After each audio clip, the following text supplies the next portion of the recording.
So this is kind of a history of where I've been leading up to these works, and I hope it holds your interest. And then afterwards we can talk about works if you want to, or just general questions about how and why. I guess as a preamble, I ought to tell you about an encounter I had with one of my heroes when I was 25. I was just out of grad school, finished my MFA in sculpture and ceramics, and had taught for 2 years, and went to England for 9 weeks to just bum around and meet some of my heroes. So over the course of the summer, I met 30 different painters, sculptors, and potters, clay people.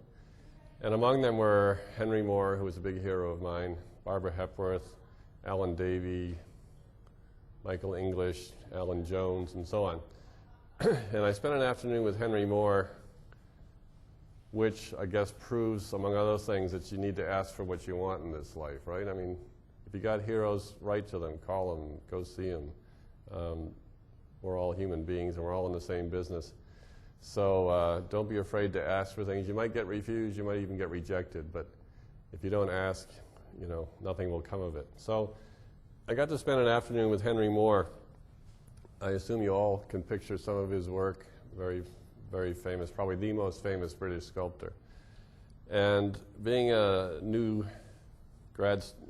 recently graduated and recently beginning my professor's career teaching art, I was all about art as communication. That was my theme. I believe that visual arts can be a communications medium. And I was stunned when Moore said to me, he said, "David, you got to let go of this communication idea." He said, "What you have to understand is most people are going to leave perfectly good lives, never going to an art museum, never going to see a Shakespeare play, etc." So I was, of course, very deflated. Here's my hero telling me that I'm on the wrong track in a sense, you know. But by the time the afternoon was over, we got back to that, and he said, "Well, you also have to understand that making art is one of the most human things we can do. It's what separates us from the animals, because it has no utilitarian purpose at all." So people don't think they need art, but that doesn't mean that art doesn't reach them in some way. He said, "What's the point of dancing? You know, we dance, but it has no utilitarian purpose, and therefore it's very human." I'm old enough now to go back to my original beliefs, which I guess I've never let go of, but to disagree with my hero and say art can be a communications medium. It may be that we speak eyes to eyes, or mind to mind, heart to heart, maybe gut to gut, maybe even lower down, you know, depending on what kind of art you're looking at. But it's definitely a way to talk about what it is to be human. And that's what I try to do in my work. I started off in undergraduate school in ceramics, and I was doing functional pottery. I was just in love with clay. It still kind of talks to me in a peripheral way. Come back, come back, come back, you know. Very quickly, though, before I was done with my senior year, I was doing ceramic sculptures. I needed something that had more content than just utility and beauty. So when I got into grad school, I was in ceramic sculpture, and I got very tired, finally, of my ceramic sculptures breaking. You know, either something going wrong in the kiln firing, if you've done ceramics, you know how iffy that can be, or afterwards in moving it to a show, breaking it. So I started looking at bronze casting, which was very popular at the University of Kansas, where I was. And this is a later work, but it's a life-size bronze figure. It's a reclining figure, and already you can see that the maritime theme is very important to me.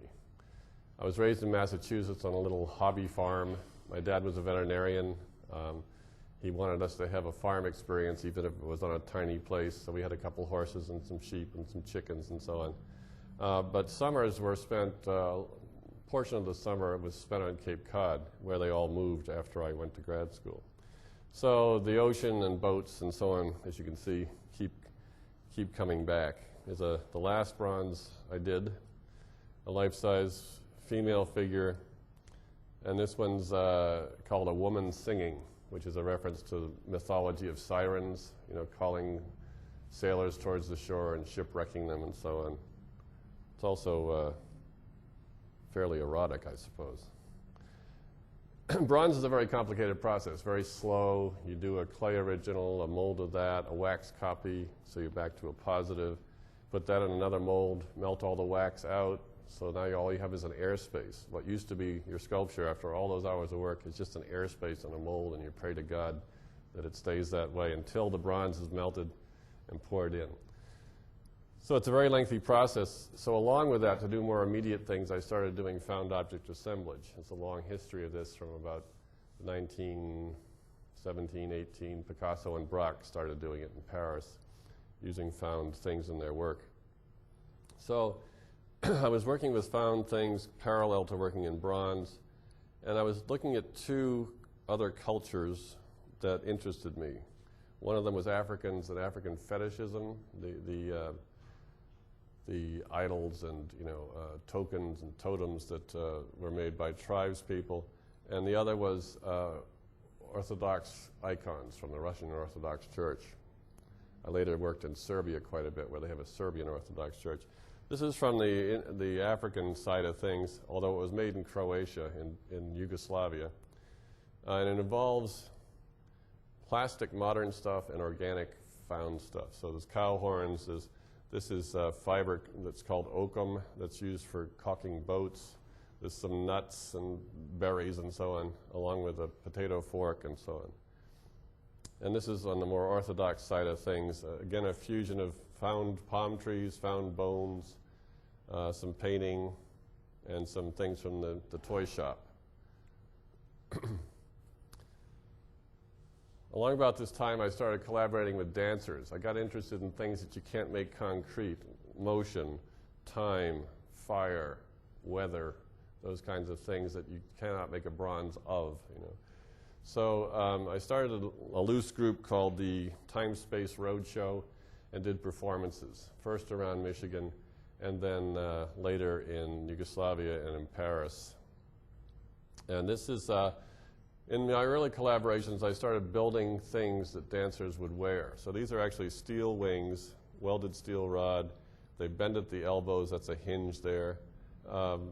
And we would work through, between me as a sculptor and the choreographer, working out something that would be of interest, we hoped. Later on, I started performing myself. This is a piece called Candleman, subtitled Signal, and it was done in Sarajevo, in Bosnia, while it was still one country, Yugoslavia. And again, my interest was in building things that people would wear, but now I was interested in building things that would influence how people moved. So when you're wearing 40 burning candles, you move carefully, So this became a fairly meditative, serene scene.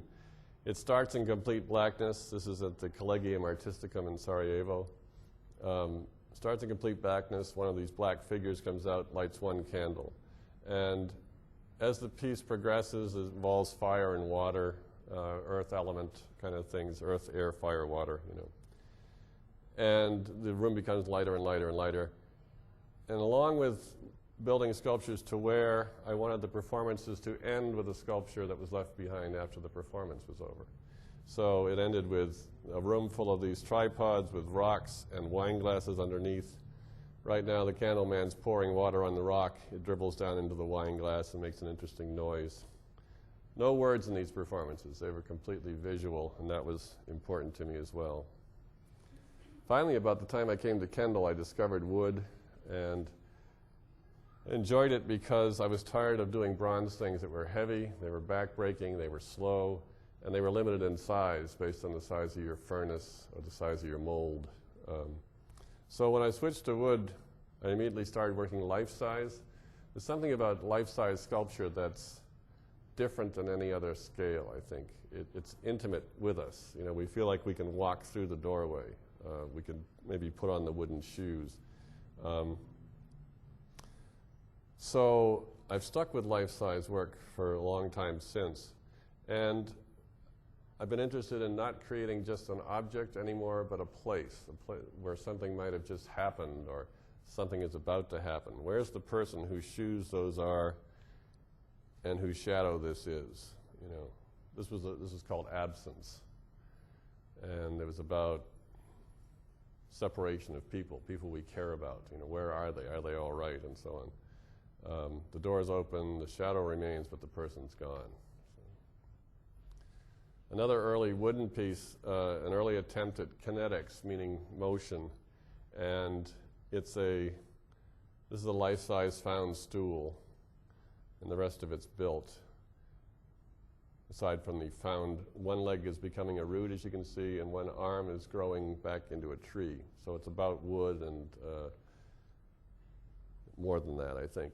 If you reach in the back, this is called John Hartwood. If you reach in his back, behind his heart, there's controls, and the head can turn, the mouth opens and closes, the eyes go back and forth like this. And I think about this time I realized there were two ways to capture people who might not otherwise be interested in your work. One of them is good craft, which I'm always nagging you guys about. The other is maybe a sense of humor. Prior to this, I had done some works I haven't even shown you, which were kind of angry anti-war stuff from Vietnam era. Anger doesn't attract a lot of people, you know, but humor does, I think. And I think John, initially, because he's a ventriloquist dummy and he moves, you know, there's a bit humor to it. And the fact that he's wood and his arm's becoming a tree again and his foot is becoming a root again maybe is amusing. But the closer you get to John, he gets creepier because these are actual false teeth and the eyes are actual glass eyes from an agency that I used to work for. I have a second master's degree in blind rehabilitation, and I worked for 3 years with the blind and then later with retarded adults. So you get up close to him and he gets creepier and creepier, and he's holding this little hatchet, you know, which I'll leave up to your interpretation. Going back to the communication issue, if this is a communications medium, it's very indirect, isn't it? My work especially is very full of symbols, and I don't expect you to think about it the way I think about it, but you bring all your life experience to this piece. And I've had people look at this and say, this is a suicidal person. You know, he's got a hatchet in his hand and he's made out of wood, you know. I've had other people say, this is a person who's growing and is going to become something better. So it depends on what you bring to the work in a lot of cases. This is the first of a piece with a rabbit in it, and it's become a sort of a small series. It's called Crash on the Levee, which is the opening line of a song by Bob Dylan called Down in the Flood. So it's trying to suggest a flood situation, again, a moment in time. And it's the first of a series that tend to have polarity to them. There's a dominant form and a secondary form, and there's a tension between the two. I don't want to over-explain these things, but just one clue. For me, this piece I finally figured out. It sort of came to me one morning sort of fully blown as I'm waking up. You know, you get that funny space between being conscious and unconscious, or kind of came full blown. But as I was working on it, I realized what I was trying to talk about was courage, you know. And that's not obviously immediately apparent. Dog lovers see this piece and think, oh, that poor dog. You know, it's adrift on a piece of floorboard, snagged on a log, and it's trapped, and what's going to happen? But they don't seem to empathize with the rabbit quite so much. If this dog gets out, that rabbit's done for, you know. Caught between a dog and a wet place. You know. So the courage I'm talking about is what the rabbits do, and that's just hunkering down and enduring this snarling, vicious, demented dog in here, you know. And that's the kind of courage most of us need in this life, isn't it? It's not, we're not going to probably run down a bank robber as he leaves a bank and be a hero, you know. But we do need a lot of courage just to get up in the morning sometimes and keep on working.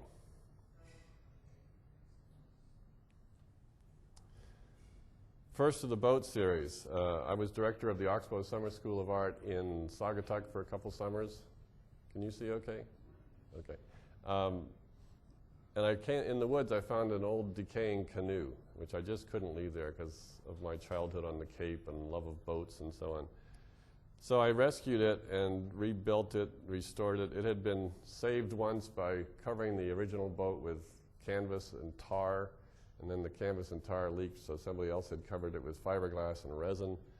But by peeling all that away, I revealed this really beautifully crafted, although badly weathered, boat. And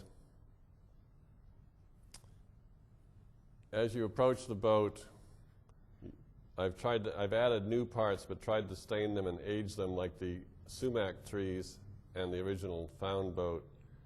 And inside the bottom of the boat are seats and a hatchet and a fish. So it's called The Seduction of Sumac, which is a pun on sumac trees and so on. Another of the rabbit pieces. When you see this in a gallery or a museum, and that's a life-size rabbit, that's a 5-foot wheel from a hay barn. It was used to hoist bales of hay up into the high lofts. A friend of mine found that for me, and it sat in my studio for months or maybe a year. Because it was so beautiful, I didn't want to damage it to make something from it. So the challenge became, how do I use that and make something that goes with it in terms of age, patina, coloring, etc. And this is the piece, it's called Broken Promise. Now, when you look at it first, you might think it's amusing. There's a rabbit. We always see rabbits in children's books and so on. The rabbit's running a little treadmill. The treadmill used to turn this wheel, and it would turn that huge wheel. No rabbit's going to do that. I mean, that's an absurd situation. So there's some humor to it. The title, Broken Promise, might make you go back and look at it in a different way. I think that when I say communication, part of what I mean is layers of meaning. The best films, the best books, the best songs have different ways of interpreting them. And so I hope in the best of my work that is happening too. Another combination of found work and built work, and taking a great American symbol and literally turning it on its head. It takes on a whole different feel, doesn't it? Hangs above this little house. There's people in the bedrooms holding hands through the doorway. There's an empty crib in this little room.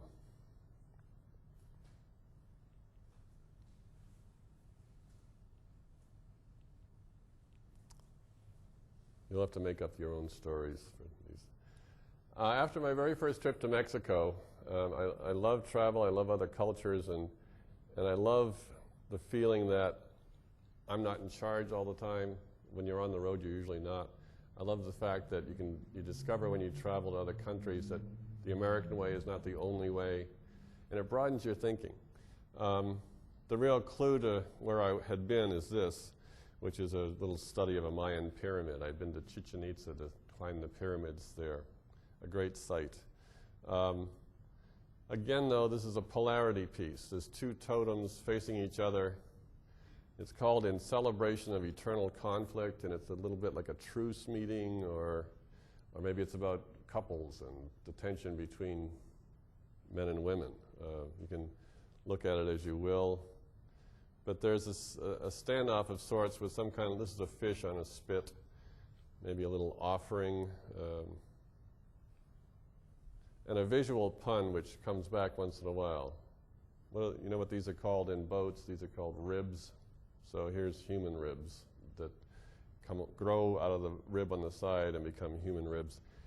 And it's of the size that if you stand in here, your face is right there. So it's like a costume also. And it reflects back a bit to the performance era, I guess. Color. Finally, I get to color only because the theme of this piece, or the title of the piece, is Sleeping in a Nest of Blue Water.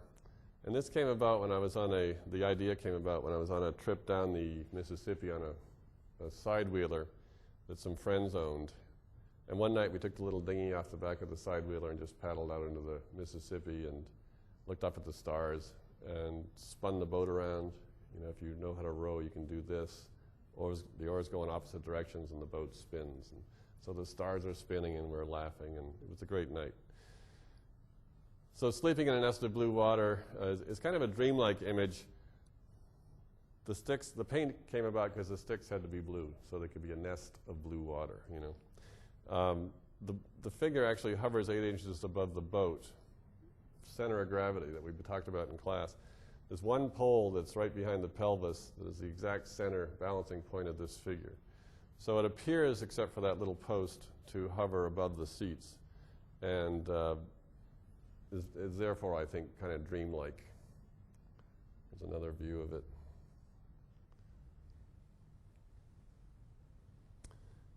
There's 3 threads been running through my work for 20 years. One of them is the animal metaphors that I've already referred to, talking about human relationships, broken promises, standoffs, tensions. The second thread is dwellings. Every once in a while, houses and huts come into my work, and they usually have to do with that tension within us that comes from not knowing sometimes whether we want the security of home and friends and love or the freedom to be out on the road. And I know I've struggled with that all my life, you know, back and forth. So inside this hut, it's about 16-foot paraboloid hut, are 2 chairs facing each other. The chairs are falling apart. Lots of household items on the outside of the hut. And it's called Head War Shelter Bomb. And it's about that, the way the place you live one day can feel like a prison, and the next day can feel like the safest, most wonderfully secure place you could be. You know, it's back and forth. A little story about symbolism. I work in a very symbolic way, obviously, and there's a danger in that because you're going to get misunderstood, inevitably. Half the communication, of course, is the artist's job. The other half is whatever you bring to the work. But I had a graphic example of that when I was installing this in this gallery. I was up on a high ladder putting palm fronds up on top of the hut, and the show hadn't opened yet, but one person was able to get in somehow. Came in the room and immediately said, "Oh yeah, Gilligan's Island." You know, I thought, "Oh Jesus, I almost fell off my ladder." You know, because I'm trying to talk about human relationships, the difficulty and the tension between couples and partners, and they're seeing Gilligan's Island because that was what their life experience brought them to see. You know, so I was chastised a bit and realized that you're not going to reach everybody on the level that you might like to. I went back to Yugoslavia on a Fulbright grant as an artist in residence in Serbia and did some small, more portable works.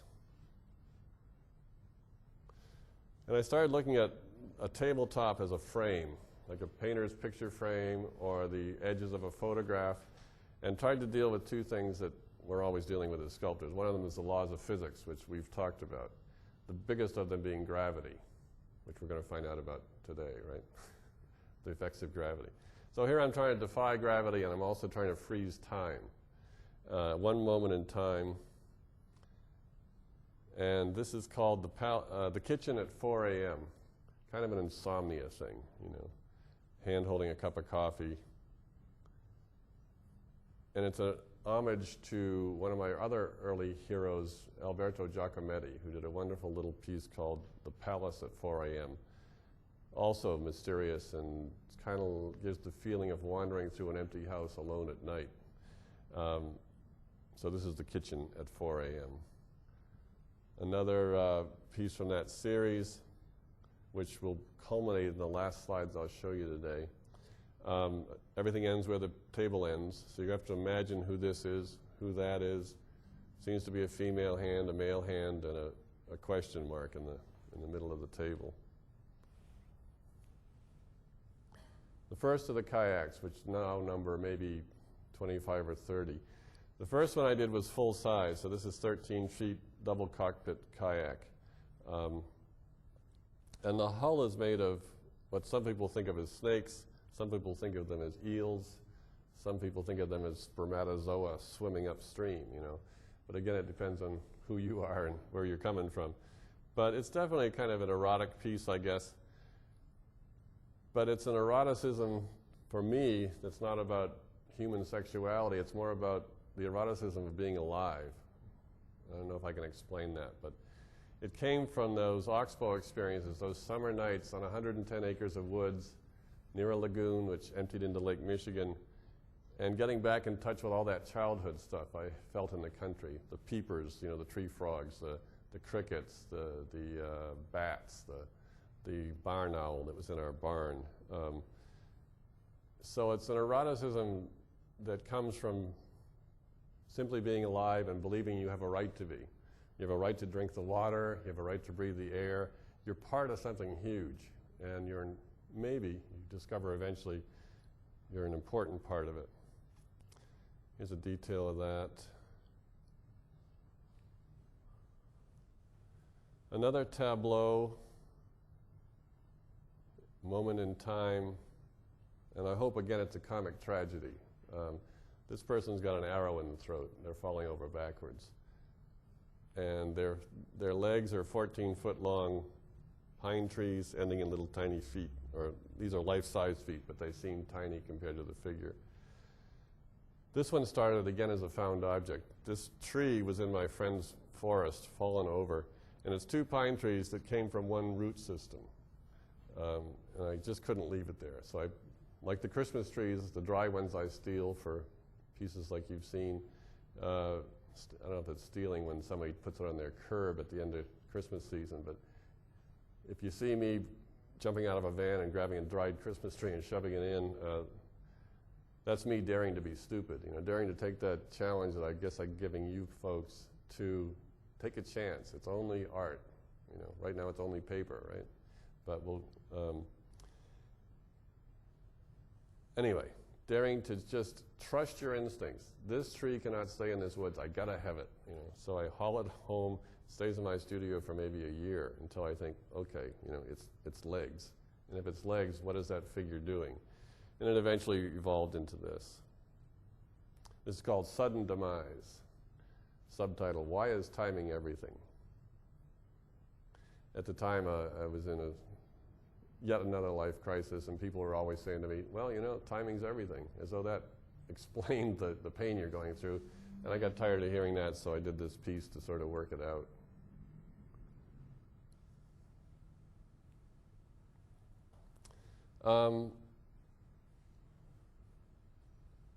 This piece is called Heart of a Sparrow, and it started, again, with a dear friend just saying, hey, I got some really old rotten fence. Do you want it? Well, who else would want it, So I went and picked it up, and the only parts I could salvage were 3 pieces, and so I thought, well, it's a triangle, and it eventually became this place. Again, it's more of an object, more of a place than an object. And these are life-size steps, and there's a little rake that's laying there, as though someone's just finished up raking and they've gone for a coffee break or something.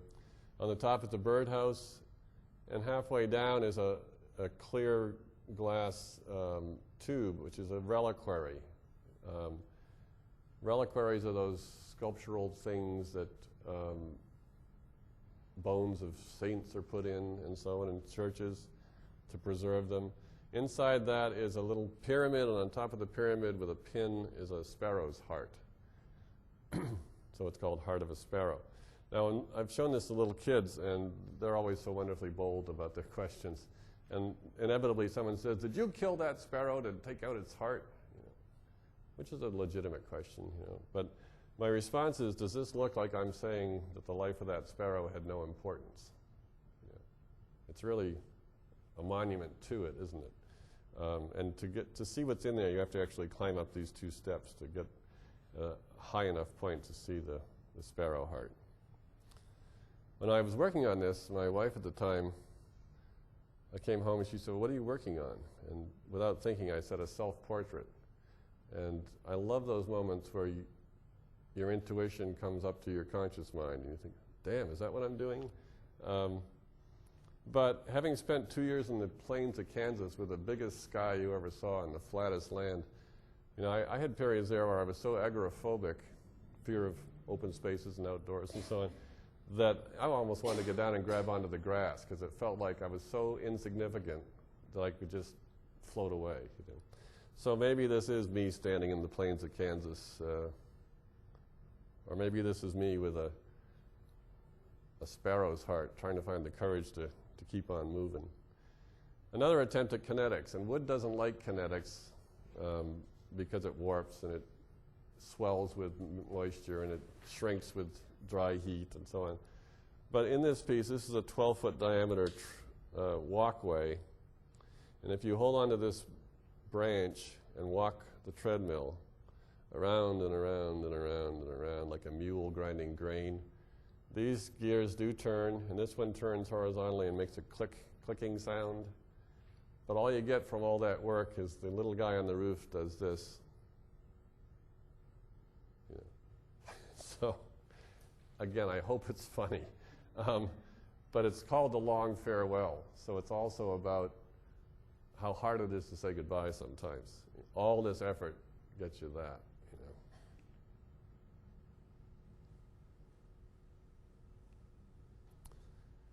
know.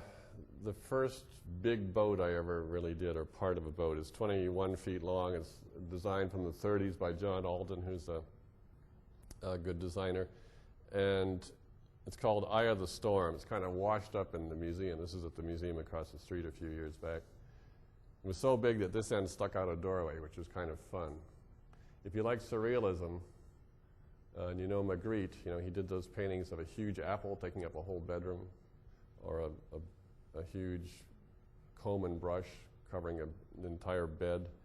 The eye is obviously the visual top there, is a pun on that. And it eventually was transformed into something we'll see later on, which is at the Michigan Legacy Art Park. It's an outdoor piece. This piece just started because I challenged myself, can I make a bicycle out of wood?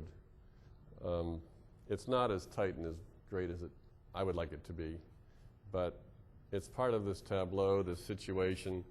Woman walking up the stairs, dumped the bicycle at the foot of the stairs. Here's a second version of it with a narrower staircase that I think works better. It's a moment in time. It's called Yearning Street Summer. And it's like a still from a movie, I suppose. More discarded Christmas trees. This one's titled Endurance. And again, the rabbits are doing things they wouldn't do. This rabbit's running around this wheel or running on top of it. Hidden inside, or somewhat hidden, is another rabbit that has to run in the opposite direction to make the wheel roll, if you can picture that. And it's called Endurance. And again, it's about human relationships. When you get into rough spots, how do you keep going? But it's an animal metaphor for relationships again. It's also, we should talk more design things since you're design students, but it's also something that you'll see in much of my work, bisymmetrically set up with asymmetrical elements to it, because these are organic and neither is the same.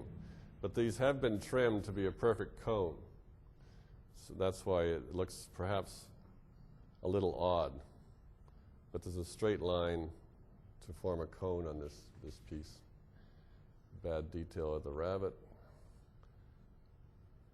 Then I set myself the challenge, can I make a wooden skeleton? I had already done a piece with a picture of a skeleton, but I wanted to see if I could make one.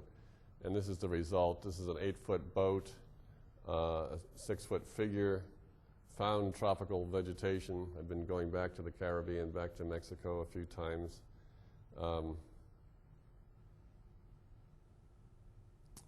And it's called Do You Still Love Me?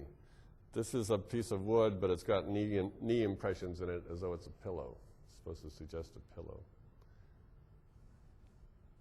Do you still love me? I didn't tell you at the start that I spent 2.5 years at university in a biology major. I was going to be a marine biologist. Again, that love of the ocean, love of boats, and so on, until I found my true calling. But I've never regretted those years in biology because it keeps coming back. Just knowing how to carve a rabbit is part of that, I suppose. But also that instinct to collect seed pods like I've been doing for years and are now becoming a series in their own right. That instinct, that conservator's instinct, the natural history instinct. My favorite museum in Chicago is the Natural History Museum, the Field Museum. I get a lot of inspiration out of that work. more than I do from the Modern or the Art Institute. Another rabbit story, I eventually did a show called My Life as a Rabbit, and this was one of that series. The rabbit's in a harness. He's not hung by his neck. He's in a harness. Looks like he's maybe been trying to climb up this ladder and haul this box up. Didn't work out so well. And this one's called Remorse. I have fun trying to make concrete human experiences and situations, like I have a piece called Remorse, one called Hope, one called Temptation. These abstract human feelings and situations we get into, it's interesting to try to make a concrete symbol of those. And this is one of them.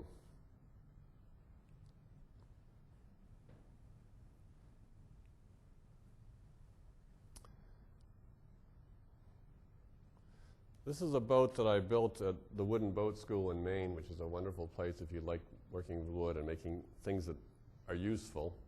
This is a 15-foot Strawberry Banks dory. And it eventually became part of this tableau called Home and Dry, which is a British expression that I really enjoy, home and dry. And it's probably, again, about the tension between wanting to do a voyage, wanting to stay in your lazy boy and, be safe. Here's a couple details of that.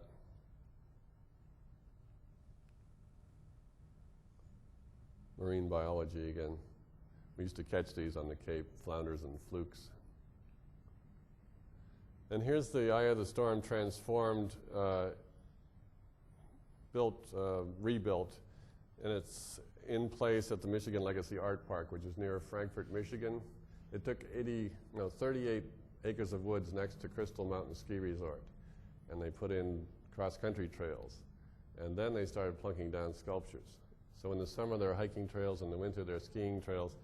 But in there right now are about 40, I believe, sculptures. And this is one of them. So you're walking through the woods and you come upon this situation. The boat's only partly done. There's a ladder and there's some tools and a coffee cup on the ladder. And it's called Secret Passion. Sometimes we hide those things that we really love and care about and are enthusiastic about because we don't know what people will think if we really get excited. So somebody's way out in the woods away from Lake Michigan building a boat. A couple more to go here. Another self-portrait, I suppose. The face comes from my collection or my interest in collecting masks from Mexico, Africa, other places. Found boat that I restored again. The figure, these are clamshells from my parents' beach.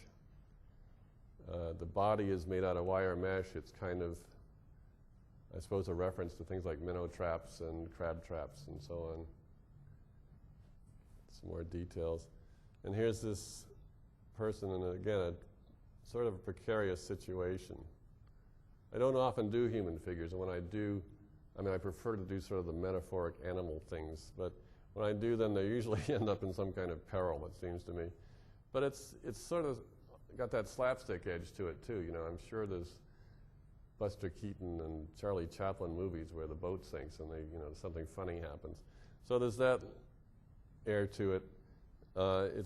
It's titled Waiting for Redemption. So it's got perhaps a more serious side as well.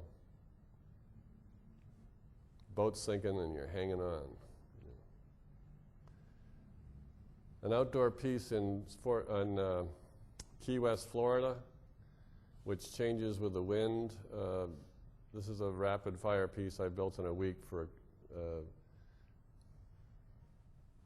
an expo down there. And when the wind changes, the position of the composition changes. It's called Barrier Reef.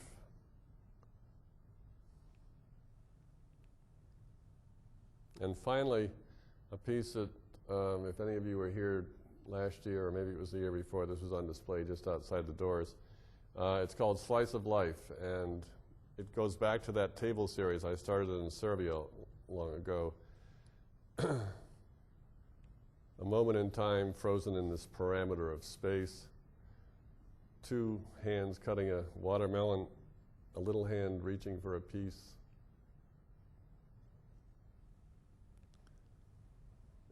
But I believe the last slide will show you the size of it. Rather than working life size as I've been doing for years, this one I tried twice life size. So we can give adults that feeling of being a kid again, and peeking over the edge of the table and asking for a cookie or whatever. That sense of the power of the adult and the person in charge. So the latest work, some of the latest work of the pod series you'll see here in the gallery and in the atrium. And they're my first attempt at really just dealing with the beauty of form and of abstraction. We're going to be doing an abstraction assignment in class based on fruits and vegetables. I've been collecting seed pods for years, and some of these sculptures you'll see are references to those. I love the fact that they're the life source, that they decay and then they live again, that they're containers, they're vessels, and they're just beautiful shapes that nature has provided us with. So I guess I'll conclude there, and thanks for being a captive audience, and I'll take any questions that you might have. Yes, Liz. I see that a lot of your work is wood, and you did bronze, clay. Clay, bronze, yeah. But I didn't see you work with stone at all. Actually, I have done some stone. I did a fairly large marble piece in Yugoslavia years ago in the state of Macedonia. Hang on, let me get this blue out of here. And recently, we took students to Mexico last May for 3 weeks to do stone carving. And so, but really, I've only done about half a dozen pieces in my life. I like it. It's a very, very, very different process. If any of you take sculpture with us, you'll find you'll be doing construction processes, you'll be doing welding processes, but you'll also do what's called subtractive processes, where you start with a big block of something, and by taking material away, you reveal something inside it. And so I enjoy it because it's a kind of a Zen thing, but it's very slow going. There's a lot of media I haven't tried. I haven't tried hot glass. I haven't done any glass casting or blowing. There's too many things out there to do.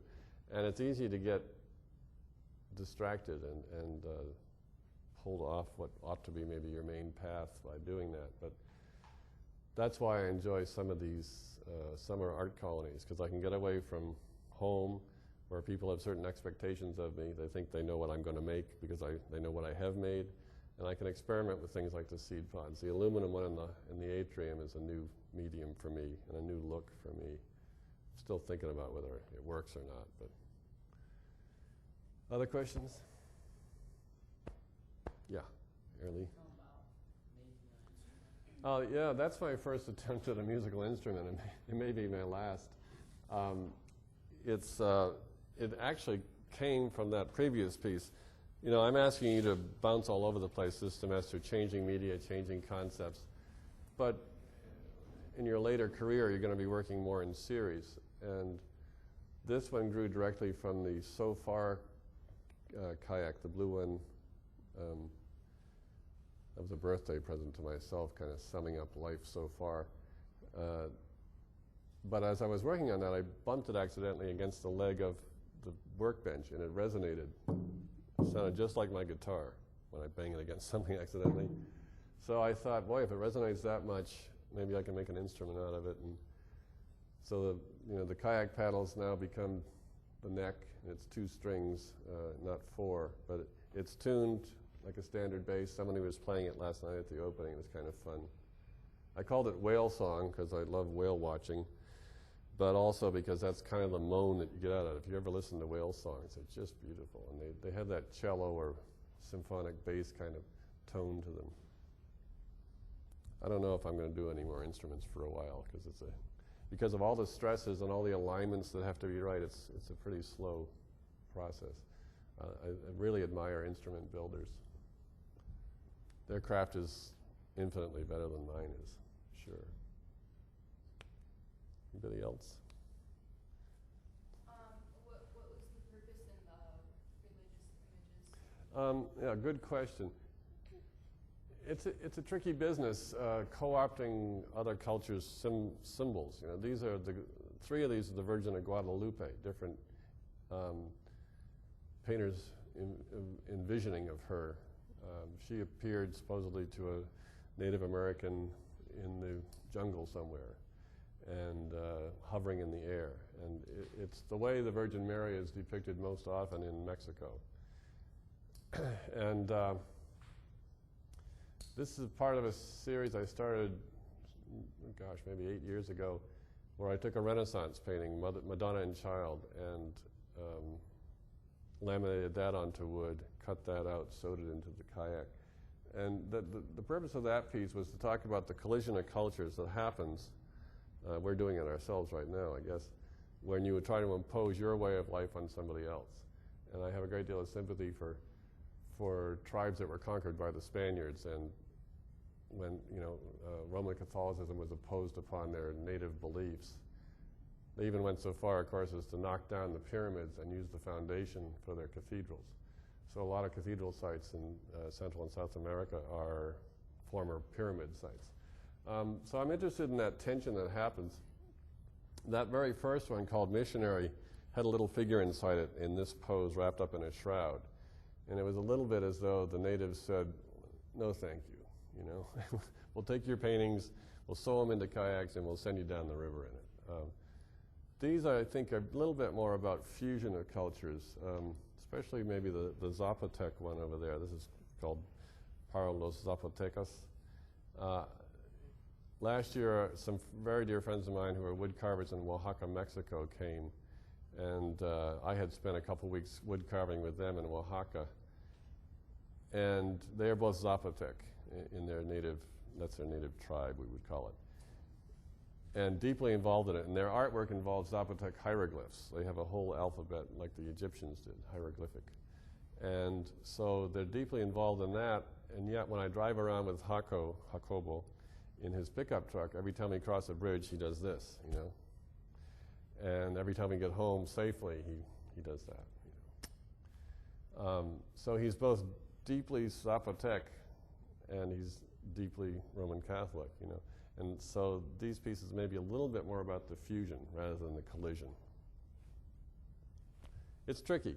You start borrowing from other cultures that aren't your own. I had some people in town commission a piece for me. They wanted a kayak, but it had to be Native American kayak. Well, I'm not Native American, you know, and I couldn't see myself building something that pretended to be Native American. You see a lot of that stuff at art fairs and so on. So I puzzled over it for a long time, and then I started researching early photography of Native Americans. And that's how I sort of solved it. For me, it was an ethical dilemma. If I ripped off anybody, it was photographers from the late 1800s depicting these people in their costume. So it's the history of, without me claiming to be or trying to make things like a particular Native American tribe. I really do encourage you, if at all possible, to get outside this culture and outside this country. I suppose some of you already have done that. But things like Chichen Itza that I showed you reference to are only 4 hours away from Chicago by plane. Fly into Cancun, spend a little time at the beach, and 3-hour bus ride to go to the most amazing Mayan site you may ever see. Many pyramids, platforms with carved stone skulls about 4 high, laid like bricks. And on top of that platform, they used to put the heads of their enemies when they won a battle.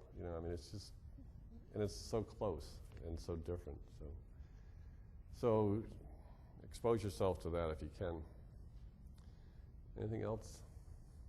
Yes, Liz. Feel bad, Jason. That's a good question, but I don't care. You said earlier that you had a lot of anger in your work because of Vietnam. Do you still? Now it seems that you've moved more Yeah. towards a humanist kind of view, more Yeah. about humanity and culture. Yeah, I didn't. You notice I didn't show anything particularly from that era of Vietnam when I was quite young and quite angry about the whole situation. First of all, I think what can happen in that kind of work is that it becomes very dated very fast. You know, I was doing things like making bronze airplanes, and the airplanes stood on their tail, so the wings stick out, and you've got an immediate kind of crucifix composition. And then I would tie toys to that, and try to talk about we're killing women and kids over there, and so on. But they quickly become dated, I think. They put as many people off as they attract. So I think anger has instead become humor and finding the tension between the tragic and the comic, because it happens to us every day. You never know what's going to happen this afternoon that could be funny as all get out, or you can get a phone call that changes your life. So try to respond to that, I guess. Does that answer your question? Well, I'm still wondering if you try to interpret any kind of political message or any kind of... I've stayed away from politics. I mean, I suppose in some sense this issue of imposing one's religion on someone else is still political. That's the issue I'm concerned about. I'm concerned about us imposing democracy on somebody else, or, not that I don't believe democracy is probably the best way to live, but I don't know if it can be done, especially at the point of a gun. And I'll stop my politics right there. Maybe have some young Republicans here that want to argue with me. Okay, if we could we meet back in the classroom at 2 o'clock? That'll give you a little break. Maybe there's some pizza left. It'll give me a chance to put away equipment and catch my breath. And we can talk about this anytime during the semester. You want to bring it back up again, I'm available.